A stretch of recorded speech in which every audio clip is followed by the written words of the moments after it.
வணக்கம். நான் உங்கள் CKM. மாண்புமிகு தமிழக முதலமைச்சர் விஜய் அவர்களின் கனிவான கவனத்திற்கு தமிழ்நாடு அரசு தற்சமயம் 10 லட்சம் கோடி கடனில் இருக்குது. என்னால் ஒன்றுமே செய்ய முடியல அப்படின்னு சொல்கிறீங்க. அது உங்களுக்கு இப்போ தான் தெரியுமா? அரசியல் வல்லுநர்கள் அத்தனை பேருக்குமே தெரியும் தமிழ்நாடு அரசு கடனில் தான் இருக்குதுன்னு. அப்படி தமிழ்நாடு அரசு கடத்தில் இருக்கிறது என்று தெரிந்தே தான் நீங்கள் அளவுக்கு அதிகமான வாக்குறுதியை கொடுத்தீங்க. நீங்கள் கொடுத்த வாக்குறுதியை பார்த்தா எல்லாரும் மிரண்டு போயிட்டாங்க. ஒரு கணம் எதையாவது சொல்லி அந்த நாற்காலியில் நம்ம அமர்ந்திடணும் அப்படின்ற ஒரு லட்சியத்தில் பரவாயில்ல. எல்லாருக்கும் ஒரு லட்சிய கனவு வாழ்க்கையில். எல்லாரும் முதலமைச்சராகிட முடியுமா? முதலமைச்சராக அந்த நாற்காலியில் போய் அமரணுன்றது சாதாரண விஷயம் இல்லை. அதுக்கு அரசு உங்களால் முடிஞ்ச அத்தனை தந்திரத்தையும் கையாண்டு தான் அந்த சீட்டில் போய் உட்காந்துருக்கிறீங்க. ஆனால் இதில் ஒரு முக்கியமான விஷயம் என்னன்னு கேட்டோம்னா, உண்மையிலே உங்களுக்கு இது கஷ்டம்தான். எப்படின்னு கேட்டோம்னா, ஒரு அரசியல் போராளி முதலமைச்சர் ஆகிட்டான்னு சொன்னால் அவருக்கு கஷ்டம் கிடையாது. ஏன்னா அவர் வாலிப வயதிலிருந்தே அரசியலில் போராட்ட களத்திலேயே வந்தவர்.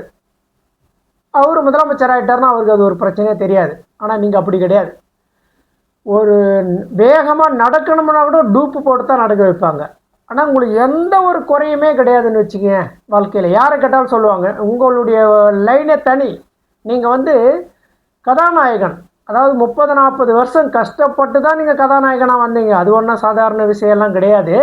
ஆனால் அந்த உயர்ந்த சிகரத்தில் வரணும் போது உச்சத்தில் நீங்கள் எல்லா விதமான வசதி வாய்ப்போடு தான் வளர்ந்து வரீங்க. எல்லா விதமான வசதி வாய்ப்போடு தான் உங்களுடைய வாழ்க்கை பயணம் நல்லா தான் இருந்தது. ஆனால் மனிதனுக்கு பரிணாமம் இல்லையா?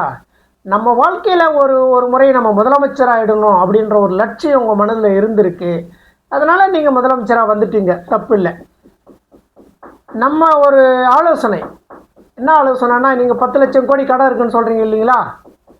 அந்த 10 லட்சம் கோடியை எப்படி அடைக்குது? அதாவது தமிழ்நாடு ஒரு பொக்கிஷம். தமிழ்நாடு மட்டும் கிடையாது, இந்தியாவே பொக்கிஷம். ஒரு யதார்த்தமாகவே பேசணும்னு வச்சுங்களேன். நாங்கள் இந்த உலகத்தில் எல்லாமே பார்த்தோம்னா ஒன்று குளிர் பிரதேசமாக இருக்கும், இல்லை உஷ்ணமாக இருக்கும். ஆனால் இந்தியா மட்டும்தான் 3 மாதம் உஷ்ணம், 3 மாதம் குளிர், 3 மாதம் இதமானது, 3 மாதம் மழை காலம் அப்படி இருக்கும். ஒரு அற்புதமான ஒரு நிலம் தான் இந்திய மண். இதில் எனக்கு கடன் இருக்குதுன்னா உங்களுக்கு அரசியல் பண்ணத்தை உங்களை சொல்கிறேன்னு நினைக்காதீங்க. இந்தியாவிலேயோ சரி, எந்த மாநிலமானாலும் சரி, அவர்கள் அரசியல் பண்ண தெரியலன்னு தான் சொல்லலாம். ஏன்னா கையில் வெண்ணெயை வச்சுக்கின்னு நெய்யை தேடுகின்ற கதையை போல் இருக்கிறது இந்த அரசியல்வாதிகளுடைய பேச்சு. அதுக்கு தான் நம்ம தலைப்பே போட்டிருந்தோம், கையில் வெண்ணெய் இருக்க வெளியில் நெய்யை தேடாதீர்கள்னு சொல்லி போட்டிருந்தோம். ஒரே ஒரு விஷயம் சொல்கிறேன் பாருங்கள். போர்ட்டர்னு ஒரு ஆப் இருக்குது. அதில் பார்த்தீங்கன்னா 2 வீலர் 3 வீலர் 4 வீலருன்ட்டு ஒரு நாளைக்கு 3 வீலர் வச்சு நான் சொல்கிறேன், 100 ரூபாய்க்கு சவாரி எடுத்தோம்னா 18 ரூபாய் கமிஷன் தரும் முதலாளிக்கு, போர்ட்டர்ன்ற நிறுவனத்திற்கு. 1000 ரூபாய் சவாரி ஒரு நாளைக்கு எடுத்தான்னா 180 ரூபா. சராசரி ஒவ்வொரு 3 வீலர் ஓட்டக்கூடிய ஆட்டோ டிரைவர்கள், 3 வீலர்னால் பேசஞ்சர் ஆட்டோ இல்லை, லோடு ஆட்டோ, 2000 ரூபாய்க்கு ஓட்டினாங்கன்னா 360 ரூபா ஒரு நாளைக்கு அந்த போர்ட்டர் நிறுவனத்துக்கு கொடுக்குறாங்க. ஆனால் இந்த செயலியை அரசே உருவாக்குச்சுன்னு வச்சுங்களேன். இந்த போர்ட்டர் செயலியை தமிழ்நாடு லோடுமேன், மோட்டார் வாகனம் லோடு வண்டி அப்படின்ற மாதிரி ஒரு ஆப்போ பெயர் வச்சு உருவாக்கிட்டிங்கன்னா, ஒரு நாளைக்கு ஒவ்வொரு தொழிலாளியும் 50 ரூபாய் கட்டினா போதும். போர்ட்டருக்கு 360 ரூபா கொடுக்கக்கூடிய தொழிலாளி அரசுக்கு 50 ரூபா கொடுக்க மாட்டாங்களா? அப்படி 50 ரூபா கணக்கு பண்ணாலே எத்தனையோ லட்சம் ஒரு நாளைக்கு நான் சொல்கிறேன். ஆனால் இது போல் தான் ஓலா, ஊபர், ராபிட்டோ எல்லாத்துலேயுமே 2 வீலர் இருக்குது, பேசஞ்சர் ஆட்டோ இருக்குது. எல்லாத்துலேயுமே பார்த்தீங்கன்னா அந்த வண்டிக்கு ஏற்ற மாதிரி 2 வீலரா ஒரு நாளைக்கு 25 ரூபா, ஆட்டோவா 25 ரூபா, வேணா அதுக்கு ஒரு 50 ரூபா. அதுபோல் ஒரு நாள் கணக்கில் வசூல் பண்ணாலே பல லட்சங்க ஒரு நாளைக்கு. கோடி கணக்கில் வருங்க. இது போல் ஒவ்வொரு துறையும் எடுத்துகிட்டு பேசிக்கினே இருக்கலாம். நான் இன்றைக்கி இந்த போர்ட்டர், ஓலா, ஊபர், ராபிட்டோ இந்த நிறுவனத்தை சொல்ல, இதெல்லாம் யாருங்க? இவங்கெல்லாம் மக்கள் பிரதிநிதியா? முதலாளிங்க. நீங்கள் வரக்கூடிய வருவாய் வரக்கூடிய அத்தனை துறையும் முதலாளிங்கிட்ட கொடுத்துட்டு ஒயின் ஷாப்பு தான் வருமானம் அப்படின்னு சொல்கிறீங்க. இருக்கட்டும், குடிமக்களை ஒரே அடியாக திருத்த முடியாது. அதுக்காக அது தனி சப்ஜெக்ட், அதை பேச வேண்டிய அவசியம் இல்லை. ஆனால் நம்ம பேசுகிறது எப்படி பேசுகிறோம்? வருமானம் இல்லை, வருமானம் இல்லை. வருமானம் வரக்கூடிய எல்லா தொழிலையும் முதலாளிங்கிட்ட கொடுத்துட்டு வருமானம் இல்லாதத அரசு வச்சுட்டு இருந்தால் என்ன பண்ண முடியும்? இப்போ ஓலா, ஊபர், ராபிட்டோ, போர்ட்டர் இது போல் பன்னாட்டு நிறுவனங்கள்கிட்டருந்து அரசுக்கு நேரடியாக வரக்கூடிய பணம் வராது.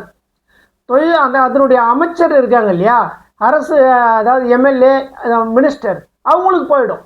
அவங்க வாங்கிட்டு அவங்க வீட்டுக்கு எடுத்து போயிடுவாங்க. இது அரசுக்கு வரல, மக்களுக்கு பயனுள்ளதாக இல்லை. ஆகவே அரசு உடனடியாக ஒவ்வொரு எதையெல்லாம் வருமானம் வருமோ, எதையெல்லாம் பன்னாட்டு நிறுவனங்கள் ஆக்கிரமிப்பு செஞ்சுருக்குதோ அதையெல்லாம் அரசு அந்த செயலியை உருவாக்கி அந்த செயலியை மக்கள் மத்தியில் பயன்பாட்டில் வந்ததுன்னு சொன்னால் நிதி பற்றாக்குறை என்பது கொஞ்சம் கொஞ்சமாக குறைஞ்சிட்டு வரும். அதாவது வேலை வாய்ப்பு வரும். இதில் பெரும்பாலும் வேலை வாய்ப்பு.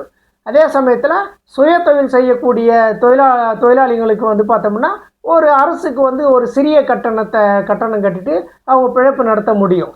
இன்றைய விலைவாசிக்கு அரசே இந்த ஆப்பை ஏற்றி நடத்தணும்னா தொழிலாளர்கள்லாம் இந்த அரசு தலைமலத்துக்கு கொண்டாடுவாங்க.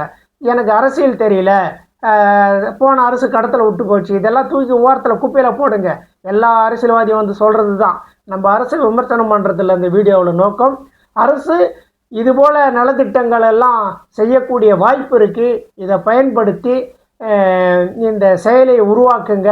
கோடான கோடி தொழிலாளர்கள் வறுமையிலையும் கடத்துலையும் ரொம்ப கஷ்டப்பட்டுட்ருக்கான். கடை வாங்கி அங்கே சேட்டு காட்ட கடை, தனியார், அதாவது இதை தனியார் வங்கி, கவர்மெண்ட் அரசு வங்கி லோன் கொடுக்கறதுல, கடன் கொடுக்கறதுல தனியார் வங்கி கொடுக்குறான்.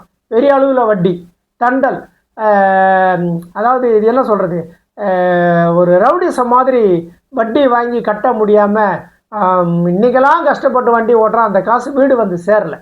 ஒன்று பன்னாட்டு நிறுவனம் பாதி பிடிங்கிடுறான். அதே மீறி வந்தவொடனே கடன் கொடுத்த முதலாளி, இப்போ கடன் கொடுத்த கடங்காரன் பிடிங்கிடுறான். தன்னுடைய மனைவி மக்களுக்கு ஒரு நல்ல 3 நேரம் ஒரு நல்ல சாப்பாடு கொடுக்க முடியல. குழந்தைங்களை படிக்க வைக்கணும். இன்னும் பல விஷயங்களை பேசிகிட்டே போகலாம். அரசு இதை கவனத்தில் எடுத்துகிட்டு அரசே இந்த செயலியை உருவாக்கினா கோடிக்கணக்கான தொழிலாளர்கள் குடும்பம் நிம்மதியாக இருக்கும், நாடு நல்லா இருக்கும். இந்த அரசுக்கு நல்ல பேர் கிடைக்கும். முதல்ல இந்த அரசுக்கு நல்ல பேர் கிடைக்கணும்னு சொன்னால் கடந்த அதிமுக ஆட்சியிலையும் போராடி பார்த்தாச்சு, திமுக ஆட்சியிலையும் போராடிட்டோம். அவங்க ஒன்றும் செஞ்ச பாடில்லை. இப்போ டிவிக்கே வந்திருக்கிறீங்க, நீங்களாவது செய்யுங்க. எங்களுக்கு காசு வேணாம், நான் மக்களுடைய பணத்தில் ஒரு பைசா கூட தொட மாட்டேன்னு முதலமைச்சர் சொல்லியிருக்கிறீங்க. அதனால் நீங்கள் பார்க்காத பணம் கிடையாது. உங்கள்கிட்ட என்ன சொல்கிறது, சினிமா துறையில் வந்திருக்கிறீங்க, கலைத்துறையில். உங்களுக்கு பணம் என்பது ஒரு பிரச்சனையே கிடையாது.